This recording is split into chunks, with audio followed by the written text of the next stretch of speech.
বিকাল আমার প্রিয় ফ্যামিলি। তো সবাই কেমন আছো? আশা করি যে যেখানে আছো ভালো আছো এবং সুস্থ আছো। আজকের ব্লগটা আমি বিকাল থেকে স্টার্ট করছি। তো দেখো বিকালে আজকে বিকাল থেকে একদম পুরো রাত 9টা অবধি কী কাজ করি বলতে আজকে তেমন কিছুই করা হয়নি। যাই হোক, যেটুকুই করছি সেটুকুই তোমাদের সাথে একটু শেয়ার করব। তো দেখো প্রথমেই ভাবলাম আজকে একটু বিছনা চাদরটা চেঞ্জ করে নিই। মাঝে মধ্যেই বিকালবেলা চেঞ্জ করা হয়, আবার প্রায় দিন সকালেই কিন্তু করা হয়। তো দেখো এখন কিন্তু এই বিছনা চাদরটা পেতে নিচ্ছে। আর এই বিছনা চাদরটা জানো তো বন্ধুরা, একদমই বাদ দিতে ইচ্ছা করে না। অনেকটাই পুরনো হয়ে গেছে, কিন্তু গরমে পাতলা বিছনার চাদরের উপর শুতে ভীষণ ভালো লাগে। আর যেহেতু সুতির চাদর তো ওর জন্য। আর তারপরে দেখো এই যে এখন কিন্তু আমি ঘরটাকে ভালো করে ঝাড়ু লাগিয়ে নিচ্ছি। আর জানো তো বন্ধুরা, আমরা যতই কি বলবো, যে কোনো জিনিস আমাদের শখের জিনিস যদি কখনো পুরনো হয়ে যায় না, তবুও জানো তো আমাদের ফেলে দিতে খুবই মায়া লাগে। তো সত্যি কথা বলতে ওই চাদরটা না আমার খুব প্রিয়, খুব ভীষণই প্রিয়। তো ওর জন্য ফুটো হয়ে গেছে, তারপরেও কিন্তু বাদ দিই না কখনোই। আর এদিকে দেখো আমি কিন্তু একটু গা হাত পা ধুয়ে নাইটিটা চেঞ্জ করে এসে আবার সন্ধ্যেটা কিন্তু ধরিয়ে নিলাম। তো চলো সন্ধ্যাটা এখন ভালো করে ধরিয়ে নিই। হরে কৃষ্ণা হরে কৃষ্ণা কৃষ্ণা কৃষ্ণা হরে হরে হরে রাম রাম রাম রাম হরে।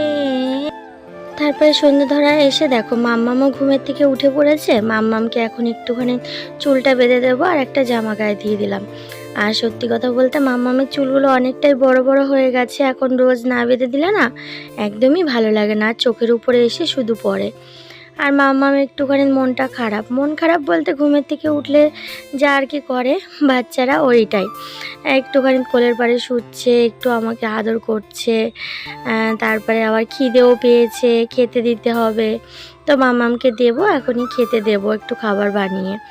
আর দেখো একটুখানি টিপ পরিয়ে দিলাম, কাজলের টিপ। আর ওই দেখো সোনা মাম্মাম বসে আছে।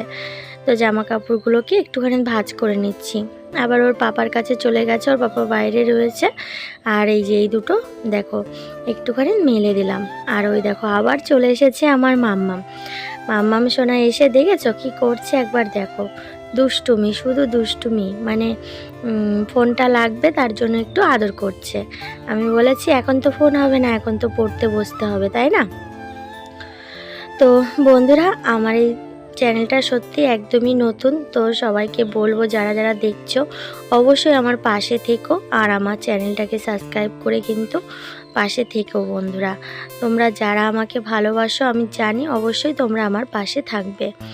তারপরে দেখো এই যে চলে আসলাম, একটু রাতে আবার ঘুগনি খাবে বলে বড় মেয়ে বায়না করছিল। তো তার জন্য দেখো এই যে একটু ঘুগনি বানিয়ে নেব। আর সত্যি কথা বলতে কি জানো তো, মেয়েদের কি ভালোবাসে কি ভালোবাসে না আর কি খেতে চায়, এইগুলো নিয়েই কিন্তু আমাদের জীবনটা অর্ধেকটা টাইমই পার হয়ে যায় ওদের ভালো মন্দ দেখতে দেখতে। তো যাই হোক, মেয়েরা খেতে চেয়েছে আর আমি বানিয়ে দেবো না, তাই কখনো হয় বলো তো? তারপরে দেখো মাম্মামকে আর বড় মনাকে একটুখানি পাস্তা বানিয়ে দিচ্ছি, যেহেতু খিদে পেয়েছে ওর জন্য। তো একটু ডিম দিয়েই কিন্তু বানিয়ে দেব। আর কি বলো তো, এমনি আর কোনো কিছু দেবো না, কোনো সবজি টবজি, সামান্য একটুখানি পেঁয়াজ দিয়ে দেবো, যেহেতু মাম্মাম আবার খেতে চায় না, তো পেঁয়াজও খেতে চায় না। কিন্তু একদম ছোট ছোট করে কুচি কুচি করে পেঁয়াজগুলো দিয়েছিলাম, হয়তো মুখে পড়বে না সেইভাবেই দিয়েছি। তো দেখো এই যে, তো চলো পাস্তাটা বানিয়ে নিই আর তারপরে একটুখানি ঘুগনি বানাবো। আর আজকের ব্লগটা একদমই ছোট। তো যাই হোক, কি বলো তো, একটু অসুবিধা হয়ে যাচ্ছিল। কালকে যেমন সারাদিনের ব্লগ করে দুপুরবেলা এডিট করে তারপরে তোমাদেরকে দিয়েছি, যেহেতু আমি একটা দিন গ্যাপ দিলে আমার হয়তো ঠিক হতো, কিন্তু যেদিন আমি ভিডিওটা প্রথম ছেড়েছিলাম সেদিন আমি কোনো ব্লগ বানাইনি, ওর জন্য আমার কিন্তু সমস্যা হয়ে গেছে। তার জন্য একই দিনে আমাকে দুটো ব্লগ করতে হচ্ছে, যেহেতু দুপুরবেলা তোমরা তো কালকের ব্লগটা দেখেছিলে, দুপুর অবধি শেয়ার করেছি। তারপরে আবার এই যে বিকাল থেকে আবার এই ব্লগটা শেয়ার করছি। তো যাই হোক বন্ধুরা, অনেক দিন সত্যি ব্লগ করছি না, আর কথাবার্তা হয়তো একটু ঠিকঠাক বলতেও পারছি না, একটু তোমরা মানিয়ে নিও আমার প্রিয় বন্ধুরা। তো দেখো এখন ওদেরকে দিয়ে দিই, ওরা দেখো বই নিয়ে বসেছে সবে। আর মাম্মামকে, ওই যে মাম্মাম এখন লিখবে। আর ওইদিকে দেখো বড় মনা দেখো ওর বাবার ফোনটা নিয়ে এসেছে, সেই প্রজেক্ট দিয়েছে, তারপরে তোমার হচ্ছে সেই মশার ছবি নাকি ডাউনলোড করবে। তারপরে দেখো আবার ইউটিউবটাও চালিয়ে রেখে দিয়েছে, দেখেছো? এতটা মানে কি বলবো, বদমাইশি আর বলার মতন নেই, বদমাইশি করে শুধু। ওই যে মামাম বলছে হেভি সুন্দর হয়েছে খেতে, খুব সুন্দর হয়েছে নাকি।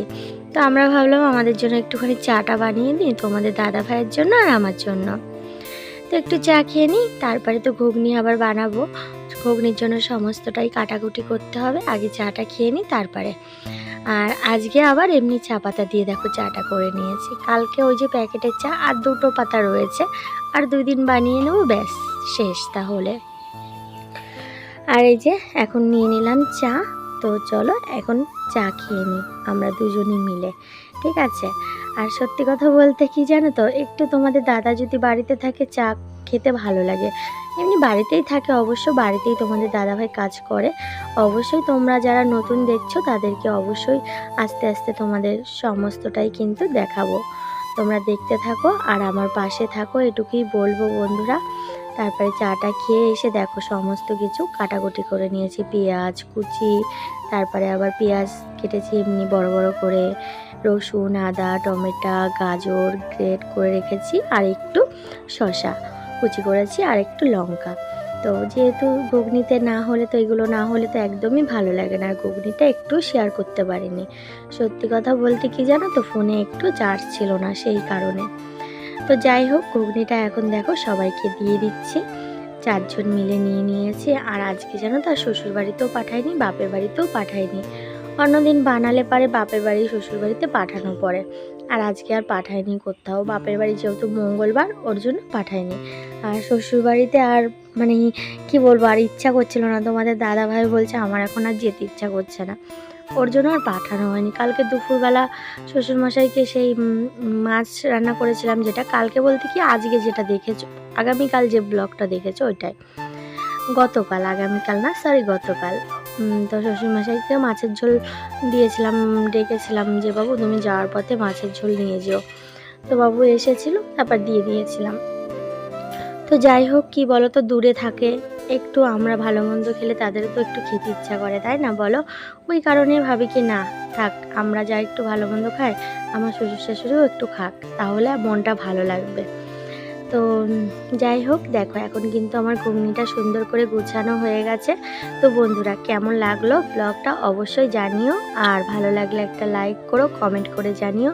তো চলো আজকের মতন বিদায় নিচ্ছি, সবাই ভালো থেকো, সুস্থ থেকো, সাবধানে থেকো। আর আমার নতুন বন্ধুরা যারা দেখছো আমাদের চ্যানেলটাকে সাবস্ক্রাইব করে পাশে থেকো। তো চলো সবাই ভালো থেকো, সুস্থ থেকো, সাবধানে থেকো, আগামীকাল আবার দেখা হবে।